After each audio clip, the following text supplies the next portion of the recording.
वो बिलाल जिससे लड़कियां निकाह करने के लिए तैयार नहीं थी, कि जिनके होंठ मोटे मोटे थे, हबशी थे, काले कलूटे थे, जिसके पास निकाह का पैगाम भेजते थे, लड़की उनसे निकाह करने का इनकार कर दिया करती थी। लेकिन जब बिलाल की जन्नती होने का ऐलान साहबा ने सुना तो साहबा उसी मस्जिद में बैठे बैठे चीखने लगे, अरे बिलाल मेरे घर चलो, मेरी ये खूबसूरत बेटी है, एक नजर मेरी बेटी को देख लो, मैं अपनी बेटी का निकाह तुम्हारे साथ करने को तैयार हूँ। तुम्हारी सोहबत में मेरी बेटी रहेगी तो वो भी नेक अमल करेगी, शायद वो भी जन्नती हो जाए, और दीनदार लड़के से निकाह कराने के बदले में अल्लाह मुझे भी जन्नत दे दे।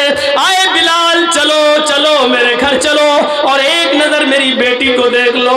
उधर से दूसरे सहाबी कहते हैं, आए बिलाल पहले उन्होंने कह दिया है उनकी बेटी देख लो, अगर पसंद आ जाए तो ठीक, अगर ना आए तो मेरे घर आ जाना, मेरे पास भी चांद का एक टुकड़ा है, मेरे पास भी एक बेटी है, उसको देख लो, एक नजर मैं भी अपनी बेटी का निकाह तुम्हारे साथ करने को तैयार हूँ। हमारा समाज अपनी बेटियों के लिए कौन से लड़के तलाश कर रहा है, हमारा समाज अपने बेटों के लिए, अपनी बेटियों के लिए कौन से दामाद ढूंढ रहा है, कौन से लड़के तलाश कर रहा है, और सहाबा कैसे कैसे दामाद ढूंढा करते थे। जलसों से इबरत हासिल करो और सीखो सीखो, ये इस्लामी मसावात है।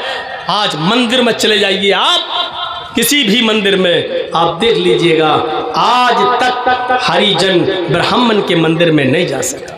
जिस धर्म के अंदर यह लिखा हो ब्रह्मा ने अपने मुंह से ब्राह्मण को पैदा किया, हाथों से छत्री को पैदा किया, रान से वेश को पैदा किया और पैरों के तलवे से शूद्र को पैदा किया। मेरे भाइयों, जो धर्म ये शिक्षा देता हो कि पैरों से पैदा होने वाला शूद्र है, जिसको ब्रह्मा ने अपने पैरों से पैदा किया हो, उसमें शूद्र को इज्जत कहाँ मिल जाएगी। जिस धर्म में साफ लिखा हो ब्राह्मण अगर किसी शूद्र की लड़की पर नजर डाल दे और पसंद आ जाए तो शूद्र को चाहिए कि अपनी लड़की लाकर ब्राह्मण को दे दे। लेकिन अगर ब्राह्मण की लड़की किसी शूद्र को पसंद आ जाए और वो ब्राह्मण की लड़की पर गलत नजर डाल दे तो राजा को चाहिए कि शूद्र जिसने अपनी आंखों से ब्राह्मण की लड़की को देखा है उसकी दोनों आंखों में तांबा पिघला कर डाल दे, तेजाब पिघला के डाल के उसको अंधा कर दे। ये लिखा हुआ है। ब्राह्मण किसी गरीब की लड़की को देख ले शूद्र की तो शूद्र को चाहिए कि अपनी लड़की ब्राह्मण को दे दे, मौज करे, मस्ती करे। लेकिन शूद्र अगर किसी ब्राह्मण की लड़की को देख ले तो राजा को यानी उस इलाके के बादशाह को चाहिए कि उस शूद्र को पकड़ के उसकी दोनों आंखें फोड़ दे। ब्राह्मण वेद पढ़ सकता है बस, अगर शूद्र वेद को पढ़ ले तो उसकी जबान काट डालो, वेद छू ले तो हाथ काट डालो। अगर ब्राह्मण वेद पढ़ रहा है और शूद्र उसको सुन ले तो उसके कान में शीशा पिघला के डाल के उसको बहरा कर दो। ये शिक्षा हो जिस धर्म की मेरे भाइयों, वहां कहां पढ़ाई लिखाई आएगी, कहां इल्म का समंदर बहेगा। यहाँ कुरान, यहाँ अल्लाह के नबी को देखिए, फरमा रहे खैरुकुम मन तअल्लमल कुरान व अल्लमा, सबसे बेहतर लोग वो हैं जो कुरान को सीखते और सिखाते हैं। यहाँ अल्लाह के नबी फरमाते हैं तलबुल इल्म फरीज़तुन अला कुल्ली मुस्लिम, हर मुसलमान पर इल्म का हासिल करना फर्ज है। ये नहीं कहा खान इल्म हासिल करे, अंसारी नहीं, अंसारी करे, राजपूत नहीं, तेली नहीं, शेरशाहबादी करे, सुरजापुरी नहीं, सुरजापुरी करे, शेरशाहबादी नहीं, ये नहीं कहा, बल्कि क्या कहा, हर मुसलमान पर फर्ज है कि वो इल्म दीन हासिल करे। यहाँ ब्राह्मण को पढ़ने का हक है, शूद्र को नहीं। शूद्र अगर पढ़ ले तो जबान काट डालो, सुन ले तो कानों को बहरा कर दे, छू ले तो हाथ काट डालो। ये सूरत हाल है हमारी। तो अल्लाह ताला शिर्क बर्दाश्त नहीं करता है। दूसरी चीज़, इस्लाम कभी मिट नहीं सकता है। तीसरी चीज़, कुरान को कोई मिटा नहीं सकता है चाहे कितनी ताकतें आ जाएं। और चौथी चीज़, इस्लाम मसावात का दर्स देता है। यहाँ अमीर और गरीब दोनों को बराबर का हक हासिल है। अगर अमीर जुर्म करता है तो उसको भी सजा मिलेगी, गरीब करता है तो उसको भी मिलेगी। और इसकी जीती जागती तस्वीर है बनु वो कबीले एक औरत जो लड़की थी फातिमा नाम की और वो पकड़ के जब लाई गई, कहा अल्लाह के रसूल इसने चोरी की है, चोरी। अल्लाह के रसूल ने पूछा कितनी मिकदार को पहुंच रही थी, उसको बारे में फरमाया कि इसके हाथ काट डालो क्योंकि इसने इतनी चोरी की कि हाथ काटना बनता है। कहा अल्लाह के नबी बड़े ऊंचे घराने की है, बड़े अमीर घर की बेटी है, नाक कट जाएगी अगर इसका हाथ काटा गया। तो आपने ये जवाब दिया पहले जमाने की उम्मतें इसीलिए तो बर्बाद हुई, उनके उमरा जब जुर्म करते थे तो सजा नहीं दी जाती थी, गुलाबा जब जुर्म करते थे तो उनको सजा दी जाती थी। जाओ और हाथ काट डालो। उसका हाथ काट डाला गया। जब उस मखजूमिया औरत का हाथ काटा गया, कबीले बनु मखजूम की उस लड़की का हाथ, तो बहुत मजाक उड़ाया गया।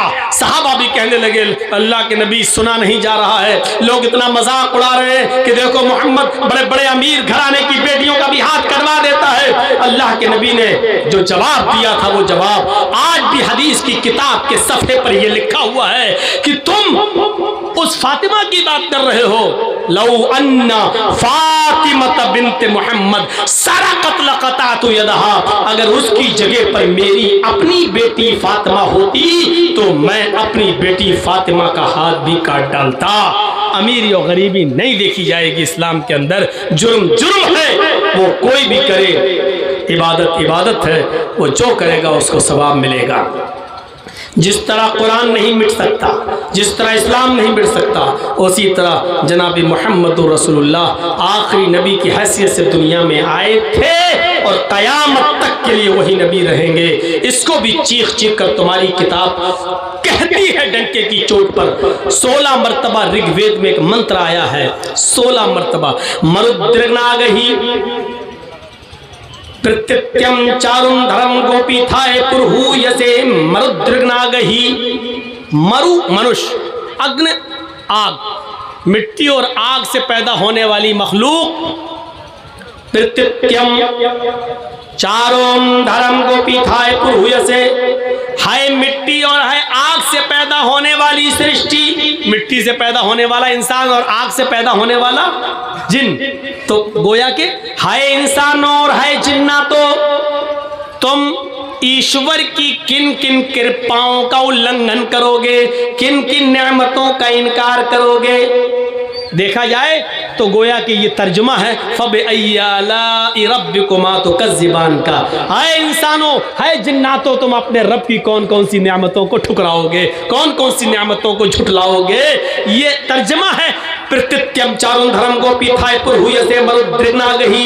हाय मनुष्य और हाय आग से पैदा होने वाली सृष्टि मखलूक, यानी हाय इंसानों हाय जिन्नातों, तुम अपने ईश्वर की किन किन कृपाओं का इनकार करोगे, उसको झुटलाओगे, उसको नहीं मानोगे। ये जुमला कितनी बार आया है ऋग्वेद में?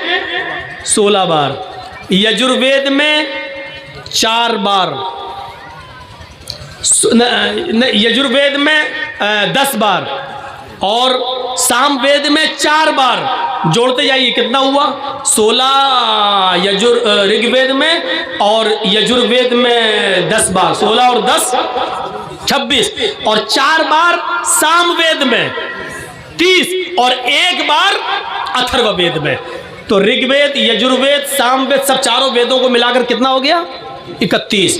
इसके बाद लिखा हुआ है यही मंत्र 31 बार जिस किताब के अंदर आएगा वो किताब अंतिम पुस्तक होगी, वही किताब सत्य होगी और वही किताब आखिरी किताब होगी, वो ईश्वर की तरफ से नाजिल की हुई किताब होगी। ये एक बार मंत्र अथर्ववेद के बाद ये लिखा हुआ है कि जिसमें 31 बार ये मंत्र मिल जाए उसी किताब को तुम आकाशीय ग्रंथ मान लेना। आइए ये 31 बार का जुमला देखिए, सूरह रहमान पढ़िए, एक एक करके गिनिए तो 31 बार ये जुमला सूरह रहमान के अंदर आया है। फबअय्यि आलाइ रब्बिकुमा तुकज़्ज़िबान।